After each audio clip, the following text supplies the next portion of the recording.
avec laquelle j'étais en communication étroite, c'était Vagabombo. Il me disait que je courais des risques. J'ai dit oui, je suis prêt à les prendre. Il dit de sortir du pays avant de parler. J'ai dit non. Je veux rester là pour le faire. Je le fais pour le Togo. Il m'a dit, frérot, si jamais on t'arrête, je te promets que je vais mobiliser le monde entier pour toi. Je ne vais pas te lâcher parce que ce que tu es en train de faire, franchement, j'avais entre-temps décidé d'abandonner carrément la lutte.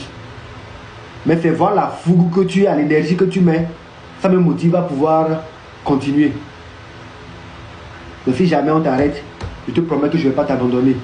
Et même si tu es condamné comme les autres, sache que ta famille, je ferai tout pour qu'elle soit à l'abri, pour qu'elle soit protégée. J'ignorais qu'il allait joindre l'acte à la parole.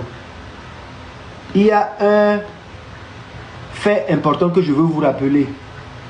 Pendant qu'on avait commencé, que moi j'avais commencé à faire mes interventions avec Verve déjà en décembre 2024, janvier 2025, Vagabombo était actif dans le train de la liberté. Et il m'appelait, il me faisait du tchatching pour que je puisse rejoindre le train. Moi je dis non, ce que je fais, je le fais en mon nom personnel. Je ne suis membre d'aucun mouvement. Je ne suis membre d'aucun parti politique. J'agis en mon nom personnel. Je veux agir sous ma propre gouverne. Si je suis interpellé, je veux répondre moi seul. Je ne veux pas qu'on dise que c'est quelqu'un qui me manipule de l'extérieur, que c'est quelqu'un qui m'envoie.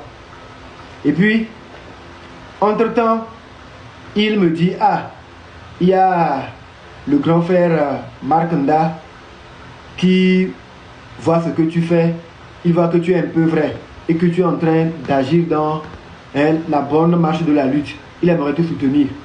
Il a demandé que je puisse t'envoyer 1000 €. J'ai dit à Vaga, mais dis-lui merci, mais je ne vais pas rentrer en contact avec lui, je ne vais pas monter dans ses lives. Parce qu'en ce temps, la peur que moi j'avais, c'est que quand il faisait les sorties, il disait qu'avec ce qui va se passer, les gens vont mourir. Et j'ai dit non, moi je ne peux pas être sur le territoire et puis tenir ce genre de propos, parce que demain on dirait que je suis en train d'emmener les gens à l'abattoir. Et moi je ne veux pas ça. Donc je ne peux pas rentrer dans ces lives, mais qu'ils lui disent merci. Je le remercie pour son soutien parce que ça tombait dans une période même où j'étais vraiment sous le rouleau. Mais au-delà de ça, je ne serai jamais membre du train de la liberté. Il m'a dit, oh non, c'est pas pour te corrompre, non, c'est juste pour t'encourager.